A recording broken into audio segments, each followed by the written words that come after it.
Okay, so we are now drafting the mid-depth cowl. You can find this on page 214 in your book. The first step is to trace the front bodice and square a slash line from center front to the bust point at the bust level. Okay.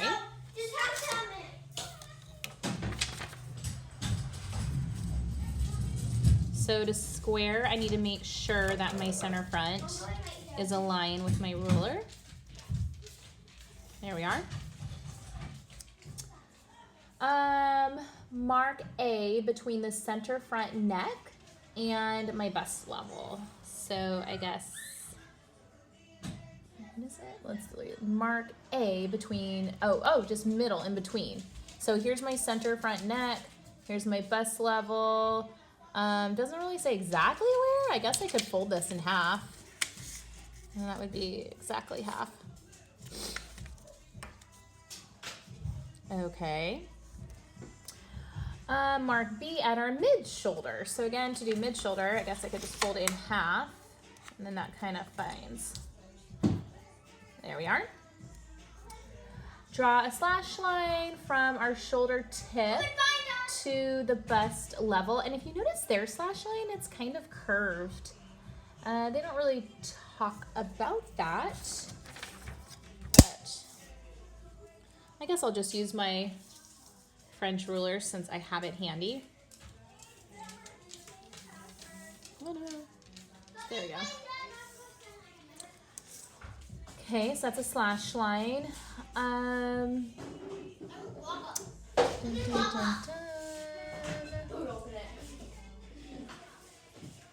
And then they want another slash line in between the A and the B as well. And it's just an approximate placement.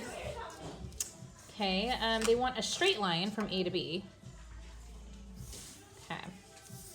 So now I'm gonna cut out the pattern from paper. I'm gonna cut my slash lines too, but not through the shoulder. Okay, so here we go. Most of my pattern's actually already cut out, so all I have to do is just cut off that. Now I'm gonna go ahead and cut my slash lines. I'm gonna cut here, right to my bust. Now I need to redraw my dart legs. I don't know if that's important. Yeah, it looks like they're gonna want me to work with my dart legs to the bust point. I do wish our sloper came this way.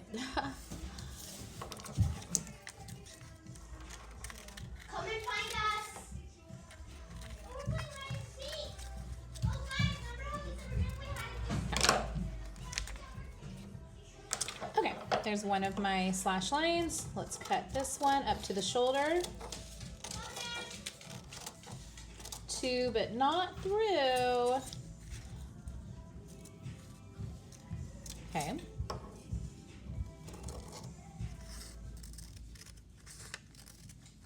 Here we come! Sorry, we weren't looking for you. Okay, so figure 2.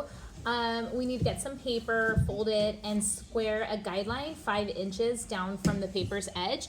I am working from home, so my pattern paper I left in the classroom, unfortunately. So I found some paper and I actually taped it together so it would be big enough. So anyways, I did fold it in half, and now I'm gonna square a guideline 5 inches below the top. So get my ruler.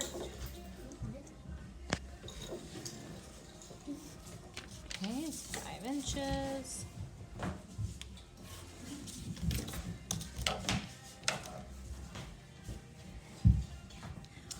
Okay, great. You know, we are working half scale. I could have done 2.5. Oh well, won't hurt to have too much there. Okay, so now I'm gonna place my pattern on the paper so that my AB line, remember this guy?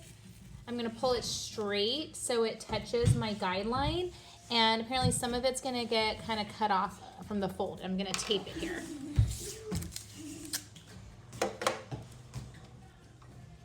Okay.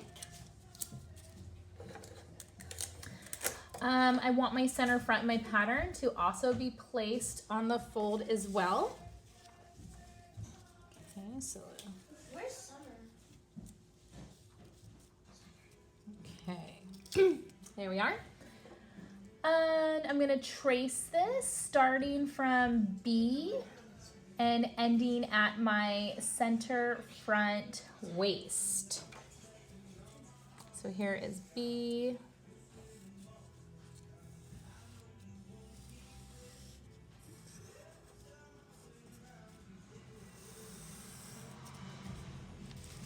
Move this up so you can see it. I'm tracing the waist, tracing up to my bust point. Oops. And then all the way down to my center front waist has been traced, and I did not trace this area over here. Okay. Okay. Now it says mark C 4 inches from A for our fold back facing. Okay, so we are doing half scale. So I'm gonna mark C 2 inches up. And my ruler is 2 inches wide.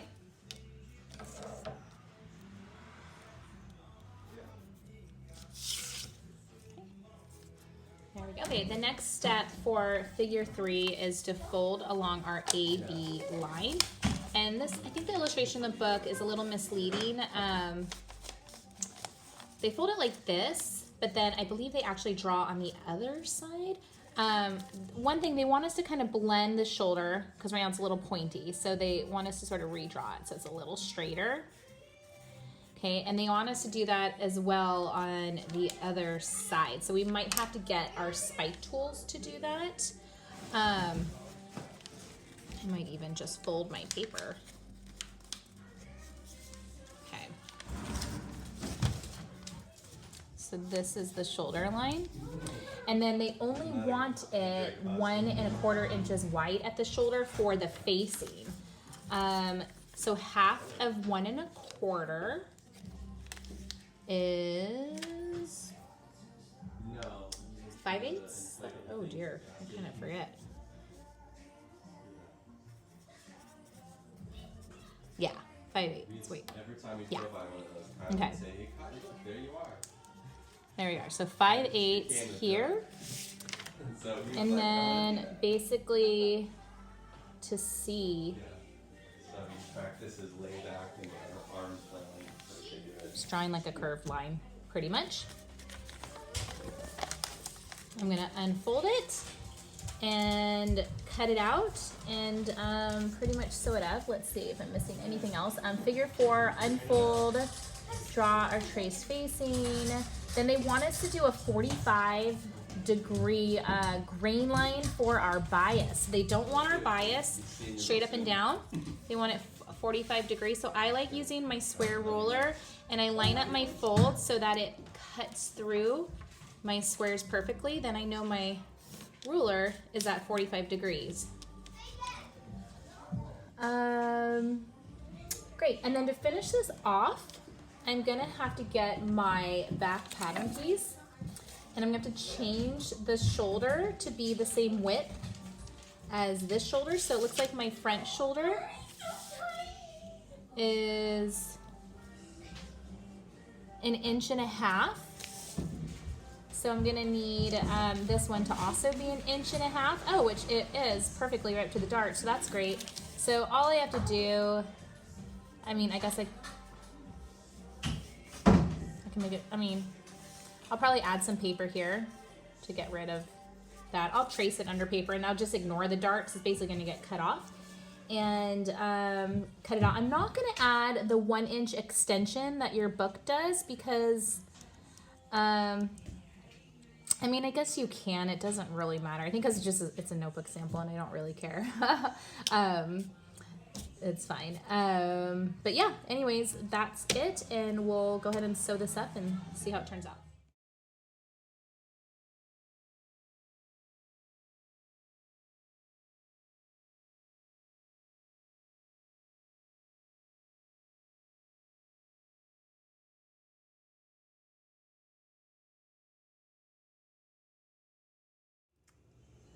Hi guys, I just wanted to show you how I'm sewing up the cowl neck sample.